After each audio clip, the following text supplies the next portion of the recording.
Good morning everyone. आज मैं एक नया टॉपिक स्टार्ट करने जा रहा हूँ, ग्रेविटेशन। ठीक है, तो फर्स्ट ऑफ ऑल इसमें लोग डिस्कस करेंगे what is gravitation, effect of gravitation, application of gravitation. Clear है?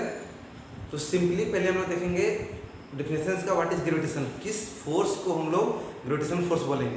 तो पहले इतना तो अब क्लियर हो गया क्या, gravitation is a type of force. Okay, so according to Newton every object in the universe attract every other object with a certain force.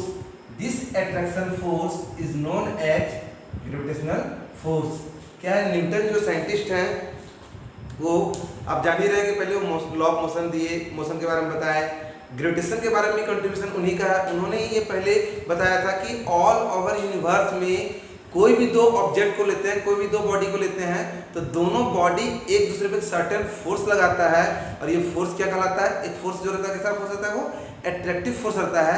और ये फोर्स क्या कहलाएगा, ग्रेविटेशनल फोर्स। मैं फिर से रिपीट कर रहा हूँ कि इन द यूनिवर्स जितने भी बॉडीज हैं, जितने भी ऑब्जेक्ट हैं, अगर कोई पार्टिकुलर दो बॉडी का हम बात करें तो दोनों बॉडी के बीच में क्या होता है, फोर्स ऑफ एट्रैक्शन काम करता है।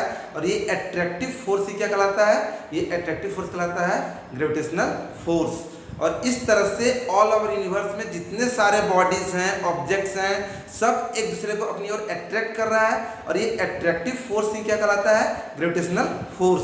तो अब कुछ हम लोग एग्जांपल देखेंगे, एप्लीकेशन देखेंगे, जिससे हमारे डे टू डे लाइफ में बहुत सारे वर्क होते हैं जो कहीं ना कहीं ग्रेविटेशनल फोर्स से जुड़े हुए हैं। ठीक है, तो पहले देखते हैं rain fall down from the sky to the earth, यानी कि हमारे अर्थ पे जो रेन का फॉलिंग जो होता है due to gravitational force of the earth. अगर अर्थ का ग्रेविटेशनल फोर्स नहीं होता तो स्काई से जो रेन फॉल हो रहा है वो अर्थ पे पॉसिबल नहीं था। अब यहाँ पे एक और क्वेश्चन अराइज होता है कि अर्थ से ठीक सटा हुआ इसका सैटेलाइट क्या है, मून।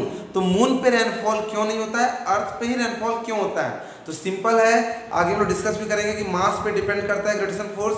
तो जो मून जो है साइज छोटा है और मून का ग्रेविटेशन फोर्स अर्थ के रिस्पेक्ट में कम है, जिस कारण से मून वाटर जो फॉल होता है, रेनफॉल जो होता है, उसको अट्रैक्ट अपनी ओर नहीं कर पाता है। लेकिन अर्थ का साइज ज़्यादा है, उसका ग्रेविटेशन फोर्स ज़्यादा है, जिस कारण से रेनफॉलिंग को अपनी ओर अट्रैक्ट करता है। जो वाटर ड्रॉपलेट्स जो क्लाउड से गिरता है वो क्या करता है, उसको अपनी ओर अट्रैक्ट करता है, जिस कारण से अर्थ पे रेनफॉल पॉसिबल है। ठीक है, और देखिए flow of water in rivers from higher to lower point. Earth पे जितने भी रिवर्स का फ्लो हो रहा है वो जनरली क्या देखते हैं कि हायर पॉइंट से लोअर पॉइंट की ओर मूव कर रहा है। क्या रीजन इसके पीछे? एक्चुअली ग्रेविटेशन फोर्स एक सेंट्रल फोर्स है जो किसी भी बॉडी या ऑब्जेक्ट के सेंटर से ऑर्गेनाइज होता है और रिस्पॉन्सिबल उसका सेंटर होता है। तो अर्थ का भी जो सेंटर है उससे ग्रेविटेशन फोर्स वर्क करता है। तो जितना सेंटर के हम नज़दीक जाएंगे वो फोर्स उतना क्या होगा, ज़्यादा पावरफुल होगा। इसलिए हायर से लोअर की ओर क्या होता है, पोटेंशियल जो ग्रेविटेशनल पोटेंशियल डेवलप होता है हायर में ज़्यादा होता है, लोअर में कम होता है, जिस कारण से हायर पॉइंट से लोअर पॉइंट की ओर क्या होता है, फ्लो ऑफ वाटर पॉसिबल। हम पहले भी जानते हैं कि कभी भी किसी भी चीज़ को फ्लो करने के लिए एनर्जी का डिफरेंस चाहिए। तो हायर पॉइंट पे क्या है, ज़्यादा एनर्जी है, और लोअर पॉइंट पे कम एनर्जी है। कौन सा एनर्जी? ग्रेविटेशनल पोटेंशियल एनर्जी, जिस कारण से क्या होता है, वाटर का फॉलिंग होता है from higher point to lower point. ठीक है, gravitational force hold the solar system together. Yes, all the planets, comets, asteroids, sun, satellites are combined together, hold together due to gravitational force of all planets, satellites, comets, asteroids and sun। यानी कि ये जो हमारा solar system जो है ये आपस में जो एक दूसरे से जुड़ा हुआ है, इसके पीछे भी सारे सेलेस्टियल बॉडीज का ग्रेविटेशनल फोर्स है। और भी बहुत सारे एग्जांपल्स हैं जो कहीं ना कहीं ग्रेविटेशनल फोर्स पे डिपेंडेंट है। हम लोग जो अर्थ पे फर्मली स्टैंड हो पाते हैं due to presence of gravitational force, that means we are able to walk on the surface of the earth due to presence of gravitational force of the earth. किसी भी ऑब्जेक्ट को जब हम ऊपर की ओर प्रोजेक्ट करते हैं तो कुछ देर के बाद फिर से वो रिटर्न बैक आ जाता है। और आपको पता होगा कि न्यूटन जो थ्योरी दिए हैं वो कहीं ना कहीं इसी से इंस्पायर्ड थे। बचपन में जब वो क्या थे कि छोटे से बच्चा थे, प्ले स्कूल में पढ़ते थे, उस टाइम में जब क्लास बंक करके गए हुए थे बगीचा में, एप्पल के बगीचा में, तो वहाँ पे क्या होता है कि देखते हैं कि एप्पल टूट के नीचे गिर रहा है। तो कोई भी छोटा सा बच्चा क्या सोचेगा कि एप्पल नीचे गिरा, क्यों गिरा, इसके बारे में कुछ भी नहीं सोचेगा, जस्ट वो एप्पल को उठाएगा और खा लेगा। लेकिन क्या था कि न्यूटन क्या किए, जैसे एप्पल नीचे गिरा तो उनके दिमाग में क्वेश्चन अराइज हुआ कि ये एप्पल टूट के नीचे ही क्यों गिरा, अपवर्ड डायरेक्शन में क्यों नहीं गया, ऊपर क्यों नहीं गिरा। और उसको लेके वो बार बार ऊपर फेंकने लगे, ट्राई कर रहे थे कि इसको क्या करें, ऊपर की ओर फेंक दे, फिर से वो लौट के अर्थ पे ना आए। बट क्या हुआ, वो अपने वर्क में सक्सेसफुल नहीं रहे, वो तब तक फेंकते रहे एप्पल को जब तक उसका कचूमर नहीं निकल गया।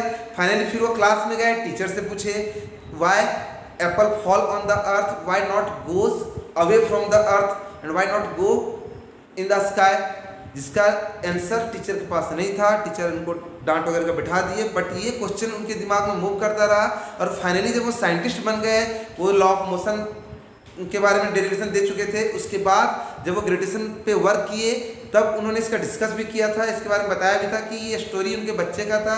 तब से उनके दिमाग में ये क्वेश्चन अराइज था कि आखिर ऐसा क्यों होता है, और तभी जाके क्या हुआ, वो सक्सेस पाए ग्रेविटेशन फोर्स के बारे में बताने में। ठीक है, तो यहाँ पे कोई भी ऑब्जेक्ट को अर्थ से प्रोजेक्ट करते हैं वो फिर से रिटर्न बैक आता है due to presence of gravitation force of the earth. और भी बहुत सारे फेनोमेनाज हैं अर्थ पे ही हम लोग देखते हैं, या फिर कह सकते हैं कि रेनफॉल हो गया, फिर एटमॉस्फेयर जो हमारे अर्थ सराउंडिंग में है वो भी due to presence of gravitational force, यानी कि जो ग्रेविटेशनल फोर्स है अर्थ पे, उस कारण से क्या होता है कि जितने भी डिफरेंट गैसेस हैं एयर में वो सारे को होल्ड किया रहता है। यही वजह है कि जितना क्लोजर रहता है अर्थ का उसका वैल्यू ज़्यादा होता है, जिससे दूर जाते हैं उसका वैल्यू कम होता जाता है। क्यों, ये हम फिर आगे डिस्कस करेंगे। बिकॉज यहाँ पे जब हम लोग यूनिवर्सल ऑफ ग्रेविटेशन पढ़ेंगे तो क्लियर हो जाएगा कि अर्थ के सरफेस पे ग्रेविटेशन फोर्स ज़्यादा क्यों होता है, जैसे जैसे दूर जाते हैं ग्रेविटेशन फोर्स कम क्यों होता है। तो इतना तो क्लियर हो गया आपको कि जो भी फेनोमेना हम लोग देख रहे हैं डे टू डे लाइफ में वो कहीं ना कहीं ग्रेविटेशन फोर्स से जुड़ा हुआ है।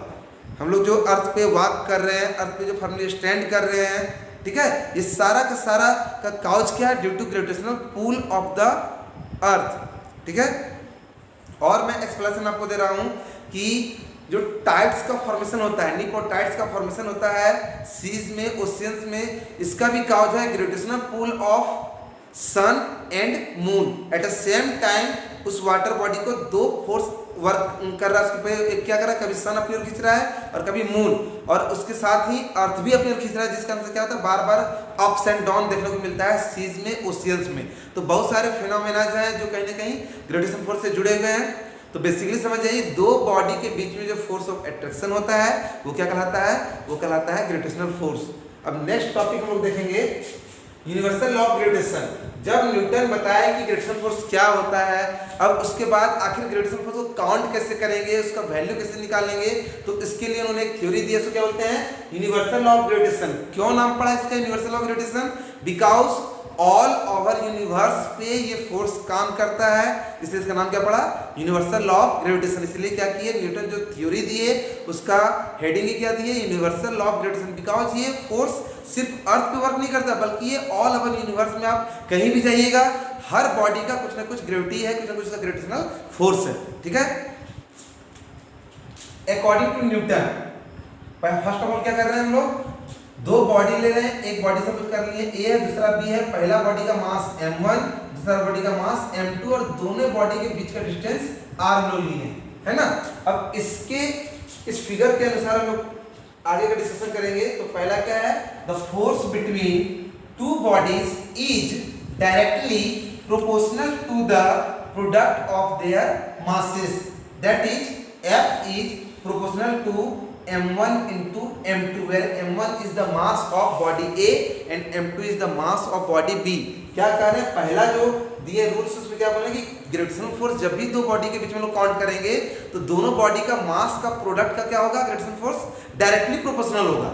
इसका मतलब ये हुआ कि दो बॉडी का मास जितना ज्यादा होगा, दोनों बॉडी का मास का प्रोडक्ट उतना ही ज्यादा होगा और ग्रेविटेशनल फोर्स उतना ही ज्यादा होगा। दैट मीन्स हैवियर बॉडीज के बीच में ग्रेविटेशनल पुल ज्यादा होता है और लाइटर बॉडी के बीच में ग्रेविटेशनल पुल कम होता है। यानी कि बॉडीज का मास जितना ज्यादा होगा, दो बॉडीज का मास जितना ज्यादा होगा तो वो दोनों के बीच का ग्रेविटेशनल पुल भी क्या होगा, उतना ही ज्यादा होगा। यानी कि हम कह सकते हैं कि मास और ग्रेविटेशनल फोर्स के बीच में क्या है, डायरेक्ट रिलेशन है, डायरेक्टली प्रोपोर्शनल है। अगर बॉडी का मास इंक्रीज करेगा तो उसका ग्रेविटेशनल पुल और ग्रेविटेशनल फोर्स भी इंक्रीज करेगा, और अगर बॉडी का मास कम होगा तो ग्रेविटेशनल फोर्स भी कम होगा। क्लियर है। सेकेंडली क्या बोले, the force of gravitation between two bodies is inversely proportional to the square of the distance between them, that is F is proportional to 1/r²। यानी कि कह सकते हैं कि दो बॉडी के बीच का क्या है आपका square of distance gravitation force का इनवर्सली प्रोपोर्शनल है। यानी कि अगर दो बॉडी के बीच का डिस्टेंस इंक्रीज करेगा तो ग्रेविटेशन फोर्स डिक्रीज करेगा, and it's vice versa is also true. यानी कि अगर दो बॉडी क्या है आपका दो बॉडी के बीच का डिस्टेंस जितना कम होगा ग्रेविटेशन फोर्स उतना ही ज्यादा होगा, और दो बॉडी के बीच में अगर डिस्टेंस ज्यादा होगा तो ग्रेविटेशन फोर्स उतना ही कम होगा। क्लियर है? यानी कि हम कह सकते हैं कि रिलेशन जो है डिस्टेंस और ग्रेविटेशन फोर्स के बीच में क्या है, वो इनवर्स रिलेशन है। अगर ग्रेविटेशन फोर्स इंक्रीज करेगा तो दो बॉडी के बीच का डिस्टेंस डिक्रीज करेगा, और अगर दो बॉडी के बीच का डिस्टेंस इंक्रीज करेगा तो ग्रेविटेशन फोर्स डिक्रीज करेगा। क्लियर है? तो सिंपली समझिए, gravitation force F is inversely proportional to square of distance between them. That means अगर दो बॉडी के बीच का डिस्टेंस जितना ज्यादा होगा ग्रेविटेशन फोर्स उतना ही कम होगा। क्योंकि यहाँ पे क्या है, स्क्वायर ऑफ डिस्टेंस का इनवर्सली प्रोपोर्शनल है, यानी क्या होगा, वैल्यू और ज्यादा कम कर होगा। क्लियर है? दैट मीन्स अगर दो बॉडी क्लोजर होगा तो दोनों के बीच का फोर्स ऑफ अट्रैक्शन ज्यादा होगा। यही कारण है कि अर्थ के सरफेस पे सबसे ज्यादा ग्रेविटेशन फोर्स वर्क करता है। क्यों? क्योंकि सेंटर जो अर्थ का है उससे डिस्टेंस कम होता है। जैसे जैसे अर्थ से हम लोग ऊपर की ओर जाएंगे ग्रेविटेशन फोर्स क्या होगा, कम होते जाएगा। और यही वजह है कि खास पार्टिकुलर पॉइंट पे पहुंचने के बाद अर्थ का जो ग्रेविटेशन पुल है वो काम नहीं करता है, और वहां पे फिर जाके एयर भी हम लोग को नहीं मिलता है, यानी कि वहां पे वैक्यूम क्रिएट हो जाता है। क्यों? क्योंकि हमारे सराउंडिंग में जो एटमॉस्फेयर है, एयर है, due to presence of gravitational pull of earth. अब एक कोई ऐसा पॉइंट पे चल गए जहां पे ग्रेविटेशनल फोर्स अर्थ का काम नहीं कर रहा है, तो वहां पे एयर भी नहीं होगा। क्लियर है? और इसलिए हाइट पे जाते जाते क्या होता है, एयर का डेंसिटी डिक्रीज करता है। जैसे जैसे हम लोग सरफेस पे आते हैं एयर का डेंसिटी इंक्रीज करता है। ठीक है? अब देखिए यहाँ पे क्या दो जो रिलेशन आया, F is proportional to product of masses and F is proportional to 1/r², that is F is inversely proportional to square of distance between them. जब भी सेम क्वांटिटी के बीच का आपका प्रोपोर्शनलिटी कांस्टेंट है तो एक साइड अगर सेम है और दूसरा साइड डिफरेंट है तो क्या हो जाएगा, सेकंड साइड वाला जो क्वांटिटी वो मल्टीप्लाई हो जाएगा। तो यहाँ पे हम लोग लिख सकते हैं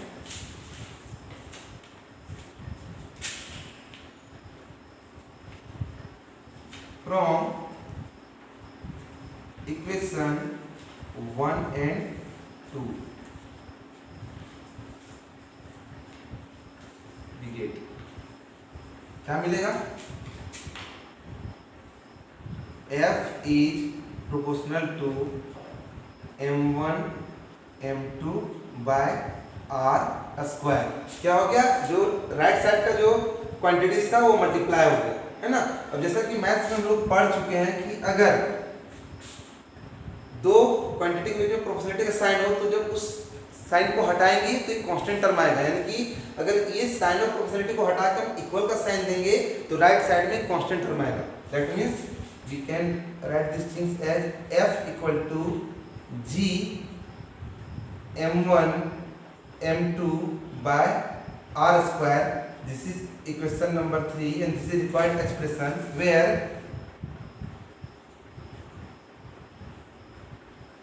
G is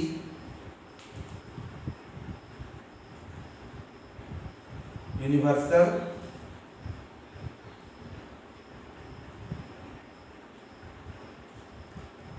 gravitation constant। ठीक है, तो यहाँ पे जो कैपिटल जी जो आया है क्यों आया, क्योंकि हम साइन ऑफ प्रोपोर्शनलिटी को रिमूव किए हैं तो उसके जगह पे कांस्टेंट टर्म आया है कैपिटल जी, और इसको बोलते हैं यूनिवर्सल ग्रेविटेशनल कांस्टेंट। ये क्या है, कांस्टेंट ऑफ प्रोपोर्शनलिटी भी इसको लोग कह सकते हैं, और ये ऑल ओवर यूनिवर्स में इसका वैल्यू क्या रहता है, कांस्टेंट रहता है, वेरी नहीं करता है। तो फर्स्ट ऑफ ऑल आप इसको नोट डाउन कीजिए, फिर मैं आगे इसको प्रोसीड करता हूँ। ओके,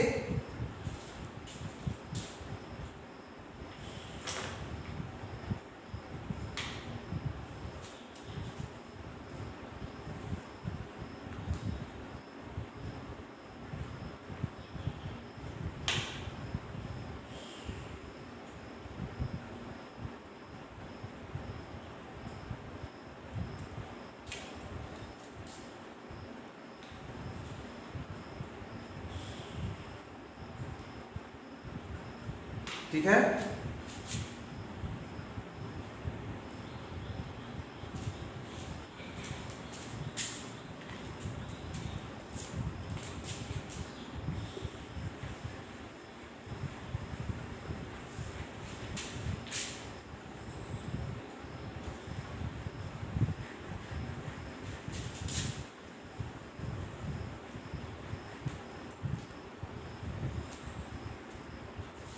अब देखिए यहाँ पे ये जो कैपिटल जी का जो वैल्यू आया, ये कितना आ जाएगा? कैपिटल जी का न्यूमेरिकल वैल्यू होता है 6.67 इंटू 10⁻⁻11 न्यूटन मीटर स्क्वायर पर केजी स्क्वायर। अब ये क्वेश्चन अराइज होता है कि आखिर ये वैल्यू कहाँ से आया। तो अगर हम क्या करेंगे, मास 1 को ले लें, मास ऑफ द अर्थ, फिर r ले लें, रेडियस ऑफ द अर्थ, और m2 को बॉडी ले लें जिसका मास क्या है 1 kg है। तो उस केस में जब इसको जब सॉल्व करेंगे तो क्या आ जाएगा, वैल्यू जो है g का कितना आएगा 6.67 इंटू 10⁻⁻11 न्यूटन मीटर स्क्वायर पर केजी स्क्वायर। यूनिट कहाँ से आया तो देख लेते हैं। यूनिट ऑफ कैपिटल जी,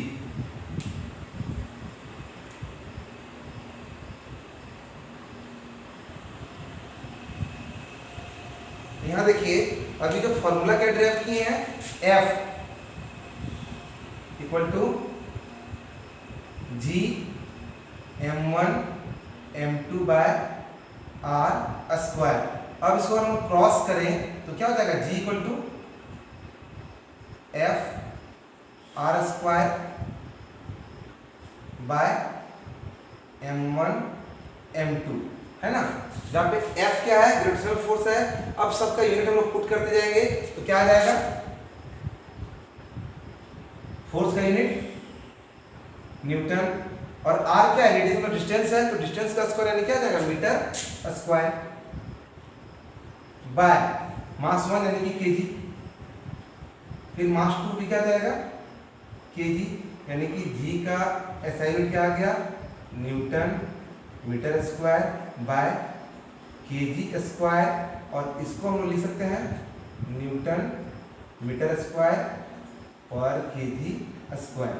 इसीलिए क्या हम लोग बोल सकते हैं कि कैपिटल जी का जो यूनिट है वो क्या आ जाएगा न्यूटन मीटर स्क्वायर पर केजी स्क्वायर। इसको हम लोग इस फॉर्म में भी लिख सकते हैं, this equal to newton metre square और केजी का पावर -2, ठीक है।